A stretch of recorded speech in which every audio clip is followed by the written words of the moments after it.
Nothing But the Truth. Hello, I'm Raj Chengappa from India Today and your host for Nothing But the Truth. Every week, we will deal with key issues of concern and bring you perspectives and clarity as to why these matter to you and the one clear truth that emerges from it.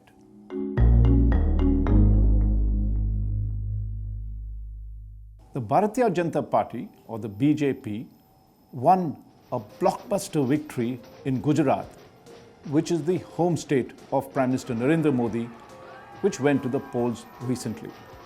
Remarkably, it won 156 seats out of 182 seats in the assembly, making it the highest ever tally that any party has won.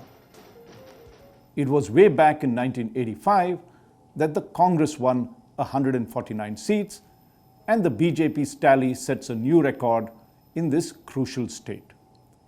There is no doubt that it was Prime Minister Narendra Modi who masterminded the entire victory, apart from directly campaigning and ensuring that the mission and vision that he had would be executed. It was the Prime Minister who intervened last year, and in a bold move, when he found that reports were saying that there was heavy anti-incumbency and the ruling BJP there would lose, that he took action to ensure that this would not happen.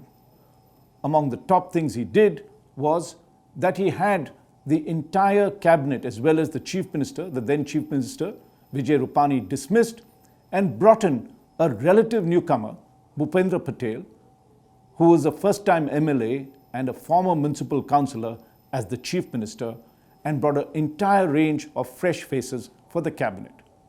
This was because it has been 27 years since the BJP has been ruling the state, and the sense was that anti-incumbency was setting in and there was need for a completely new slate which Mr. Modi had planned.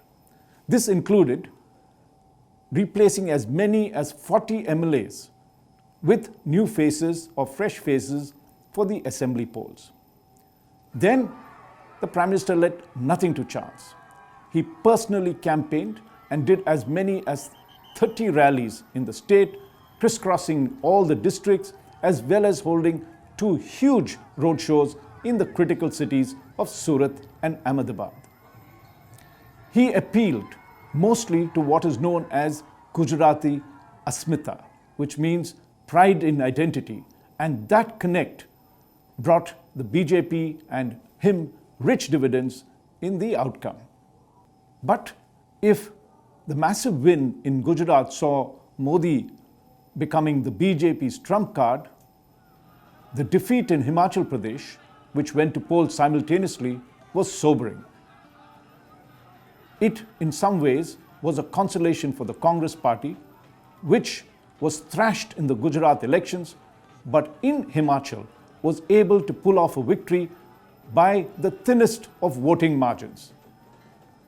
Both the parties polled around 43%, with the Congress having about a 0.9% or 1% advantage over the BJP, and that gave them a rich haul of 40 seats out of a possible 68. The BJP's tally dropped to 26. The victory in Himachal also had a message for the BJP and the rest of the opposition parties.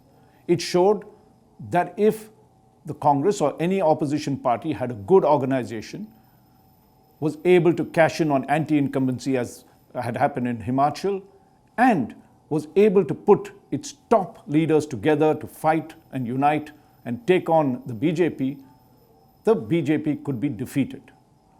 So this also had a large message for going forward into the 9 state assembly elections that are to be held in 2023, as well as the run-up to the 2024 general election.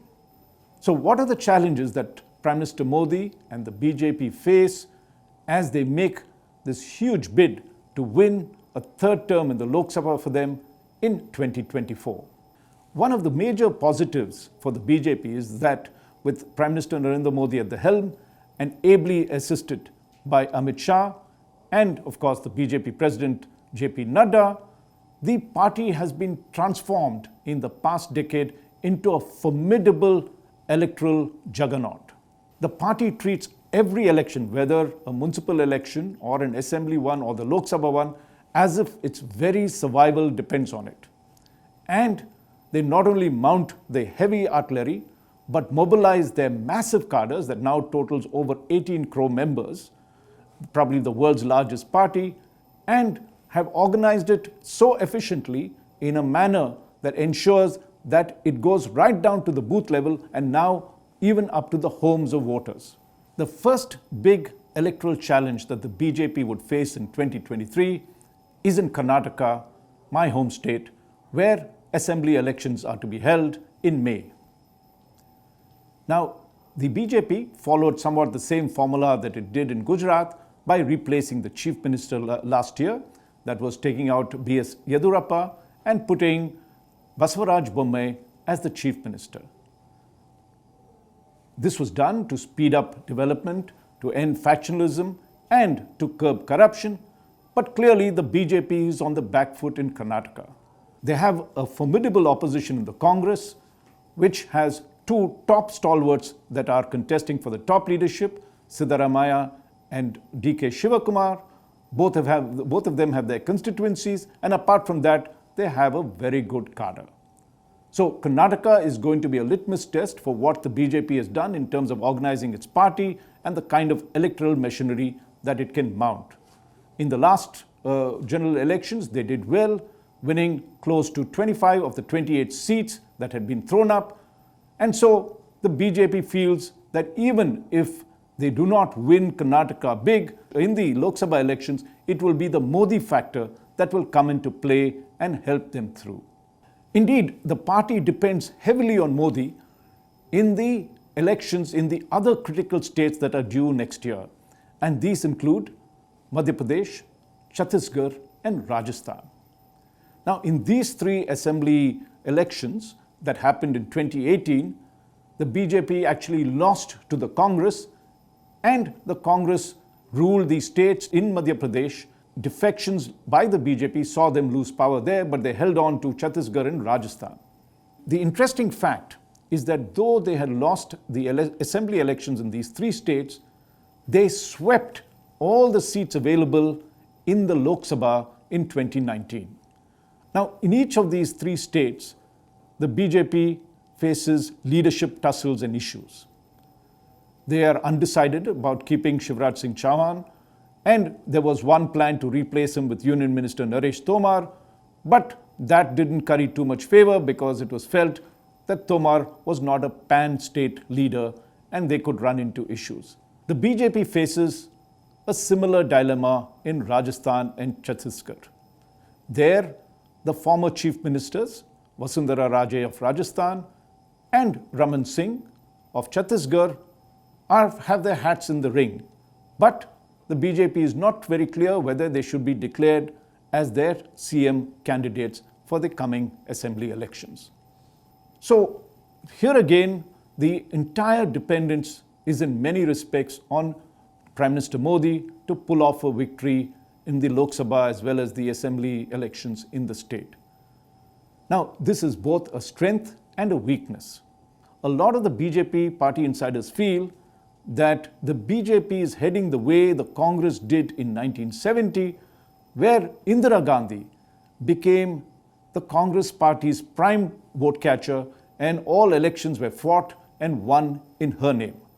Prime Minister Modi is in the same mold as Mrs. Gandhi for the BJP, and the party is highly dependent on him to pull off victories, especially in states where they seem uncertain of doing so. This is considered both a strength and a weakness for the BJP. A strength in the sense that they have a powerful leader like Prime Minister Modi, who strides the national scene like a colossus, and there is no opposition leader to match him at the moment, and this gives the BJP a tremendous advantage as it goes into any of the polls, particularly the Lok Sabha polls. But the weakness is that in various states, they do not have the kind of strong leaders that will, on their own steam, be able to win elections for the BJP. They have in the recent past developed Yogi Adityanath in Uttar Pradesh, who has won back-to-back elections, showing that the double engine that the BJP talks about works in some of the states. There is Devendra Fadnavis in in Maharashtra. There is also Himanta Biswa Sharma in Assam. All of them seem to have their own following in their states and can independently not win the elections, but at least draw a whole lot of voters towards the BJP. The other advantage that the BJP has is that the opposition parties, particularly the Congress, seems in disarray and divided. The Congress put up no fight in Gujarat, which is a real enigma. Here was a party that had won 77 seats in the previous election and had captured a vote share of over 40%. But Rahul Gandhi, their prime campaigner in 2017, chose not to do an intensive campaign as he did during that period. He addressed only 2 rallies and wanted to focus on his Bharat Jodo Yatra. The impact of that was seen with the Congress receiving a thrashing in Gujarat and their overall seats dropping from 77 to 17 seats. And this is something they will not be able to live down for a while. The real challenge for the Congress in many of these states, whether it was in Goa, Punjab, Gujarat, and of course in Delhi, comes from the AAP or the Aam Aadmi Party.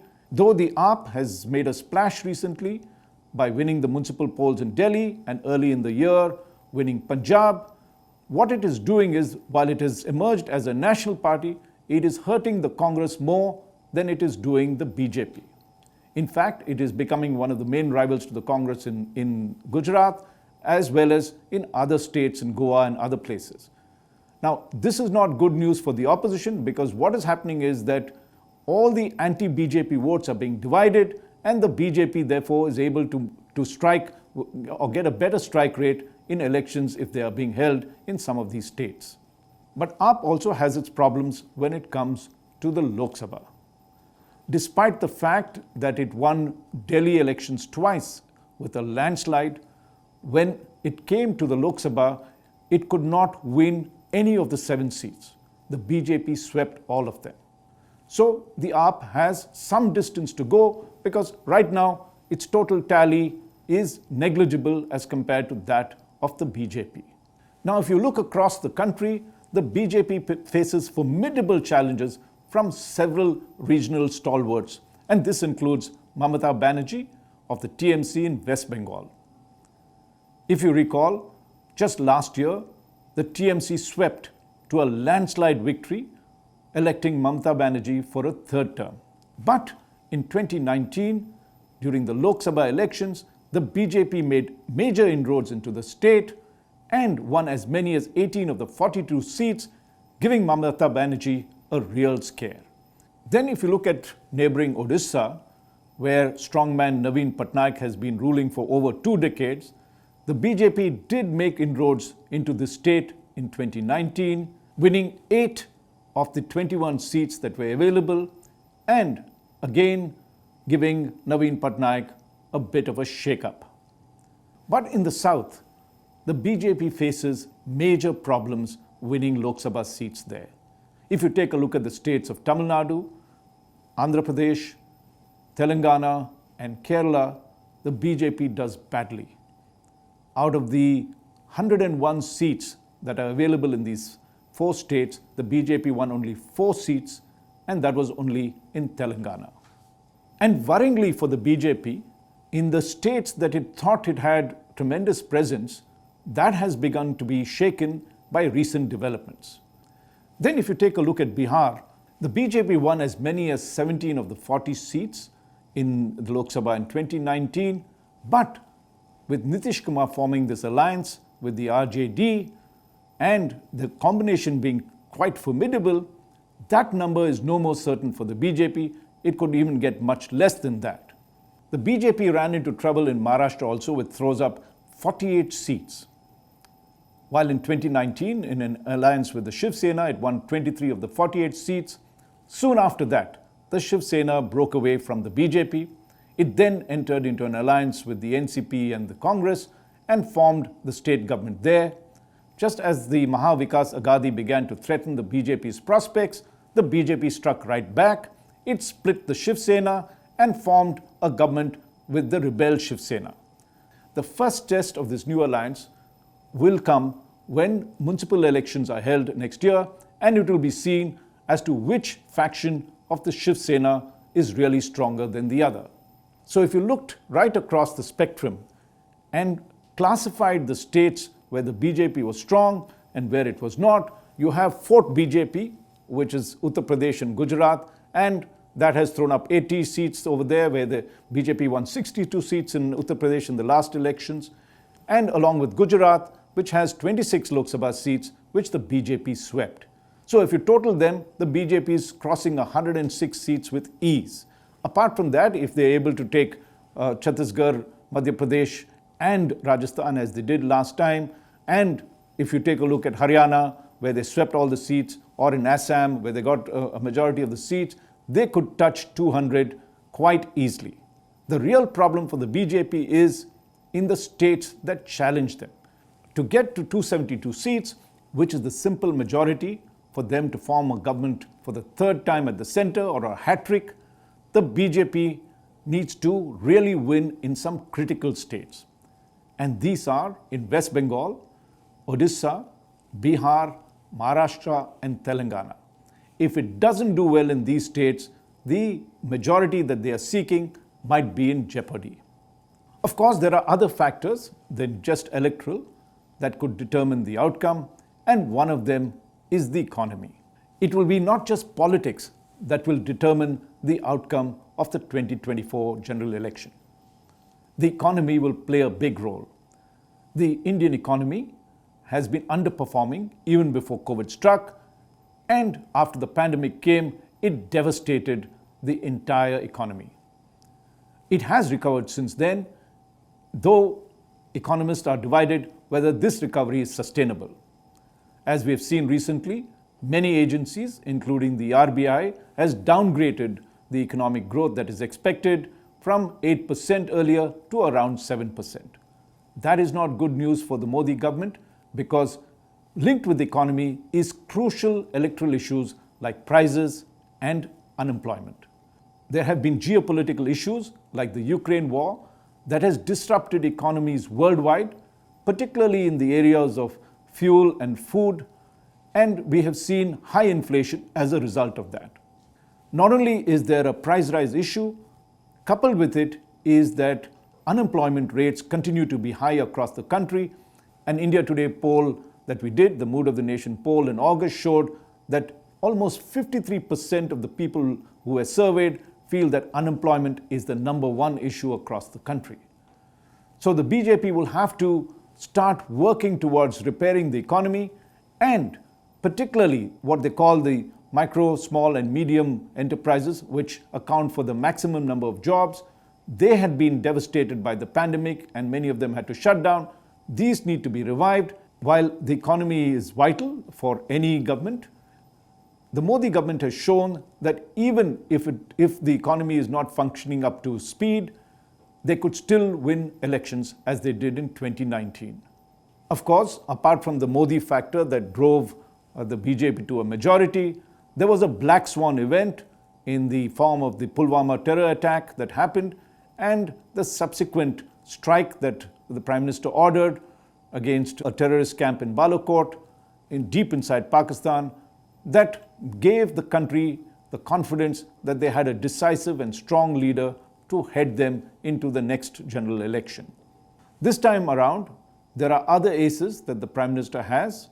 This includes the Ram Temple in Ayodhya, which is likely to be ready before the general elections, and this has a huge emotional connect with the vast Hindu majority in the country. Apart from that, the abrogation of Article 370, as well as the push for a uniform civil code, has seen national support for it, and the fact that it reflects Modi's decisive and strong leadership, and this would help the BJP in the run-up to the 2024 elections. But crucial to the victory for the BJP in 2024 is what is known as the Modi magic, and it is important that it continues to hold to ensure that the win is a certainty.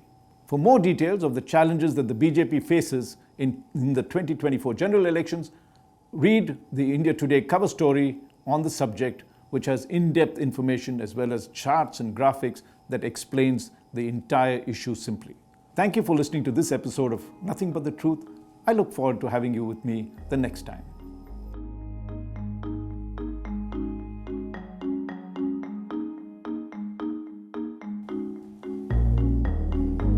nothing but the truth.